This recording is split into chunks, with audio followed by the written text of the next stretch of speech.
اور اللہ کے نبی نے تو ایک ایسے شخص کا نکاح کر دیا تھا جس کے گھر میں ایک لوہے کا چھوٹا سا ٹکڑا جس سے ایک انگوٹھی بن جائے وہ بھی موجود نہیں تھا۔ اللہ کے نبی کے پاس ایک عورت آئی، مطالبہ کیا نکاح کا، نبی کریم صلی اللہ علیہ وسلم نے کہا کہ مجھے حاجت نہیں ہے۔ ایک شخص بیٹھا تھا، کہنے لگا اللہ کے نبی اس سے میرا نکاح کر، کیا ہے تمہارے پاس دینے کے لیے؟ حق مہر میں کیا دو گے؟ اللہ کے نبی کچھ نہیں، جاؤ گھر جاؤ، لوہے کی انگوٹھی بھی ملتی ہے نا وہ بھی لے آؤ۔ گھر گیا اور کچھ دیر کے بعد واپس آ کر کہتا اللہ کے نبی ایک لوہے کی انگوٹھی بھی گھر میں موجود نہیں، یہ میرا تہبند ہے جو میں نے باندھ رکھا ہے۔ پتہ لگتا ہے یہاں سے کہ وہ اتنا غریب تھا، ایک کپڑا تھا اس کے پاس باندھنے کے لیے، کچھ نہیں تھا۔ اللہ کے نبی یہ ایک کپڑا ہے جو میں نے باندھ رکھا ہے، آدھا اس کو دے دوں گا آدھا میں پہن لوں گا۔ اللہ کے نبی نے کہا یہ تو اتنا چھوٹا ہے، اگر تو اس میں سے آدھا کر دے گا نہ تجھے پورا آئے گا اور اس آدھے کپڑے کا وہ کیا کرے گی، اس کو تو باندھے رکھ۔ یہ بندہ بیٹھ گیا، راوی کہتے ہیں بڑی دیر بیٹھا رہا بیچارہ، اور بڑی دیر انتظار کرنے کے بعد اٹھ کھڑا ہوا، اپنے گھر جانے لگا۔ اللہ کے نبی نے اس کو بلایا، کہا ادھر آ میرے پاس۔ اب یہاں پر آپ دیکھیں کہ اس کے جذبات کیسے ہوں گے، یا اس نے بیٹھے بیٹھے اللہ سے کیا دعا کی ہوگی۔ اللہ کے نبی نے کہا ادھر آؤ میرے پاس۔ پاس آ گیا، قرآن کتنا یاد ہے تمہیں؟ اللہ کے نبی فلاں صورت یاد ہے، فلاں صورت یاد ہے، فلاں صورت یاد ہے۔ کہا یہ ساری صورتیں اس کو یاد کروا دو گے؟ جی کروا دوں گا، یہی تیرا حق مہر ہے،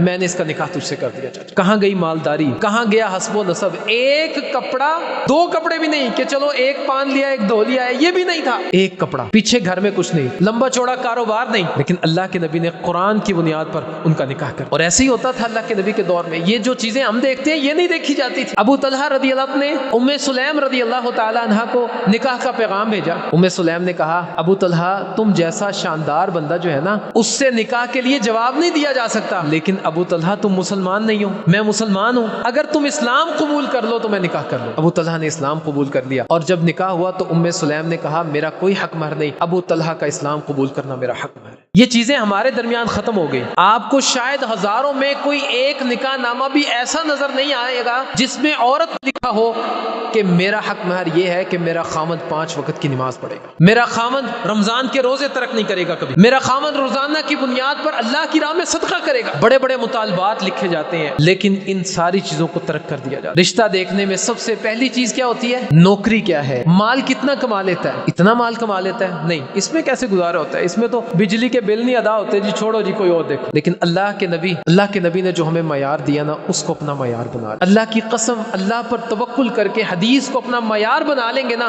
اللہ زندگیوں کو خوشحالی سے بھر دے گا۔ ایک دینداری، دوسرا حسن اخلاق، یہ 2 چیزیں دیکھیں بس۔ اگر یہ 2 چیزیں کہیں نظر آتی ہیں تو اپنے بچوں کا نکاح کر دیں، اور جس قدر ممکن ہو سکے جلدی نکاح کیا کریں۔ عفت اور پاک دامنی یہ بہت ضروری ہے۔ آپ موسیٰ علیہ السلام کا واقعہ پڑھیں قرآن کریم میں، موسیٰ علیہ السلام کا نکاح ہوا، حق مہر کیا تھا؟ 10 سال تک بکریاں چرائی، حق مہر میں 10 سال تک مزدوری کی۔ یعنی یہ بات سمجھا دی کہ عفت اور پاک دامنی حاصل کرنے کے لیے، اپنی عزت کی حفاظت کے لیے 10 سال بھی کسی کے نیچے لگ کے کام کرنا پڑے اور بدلے میں کچھ نہ ملے تو کرو۔ اور دوسری جگہ ہم جانتے ہیں کہ جن بچوں کی عمریں زیادہ ہو جاتی ہیں، نکاح نہیں کرتے، بے حیائی میں پڑ جاتے ہیں، بڑے بڑے خرافات اور فسادات کے اندر پڑ جاتے ہیں، اور قرآن کریم کا دوسرا ہی واقعہ ہمیں اس کی سنگینی وہ ہمارے لیے واضح کر دیتا ہے۔ اور وہ واقعہ کیا ہے؟ یوسف علیہ السلام کا واقعہ۔ ایک زنا سے بچنے کے لیے یوسف علیہ السلام نے 3 سے 9 سال کی مدت، اللہ نے پوری مدت نہیں بیان کی، سنین کا لفظ استعمال کیا کہ سنین کا مطلب 3 سے 9 سال کے درمیان اتنی مدت یوسف علیہ السلام جیل میں رہے،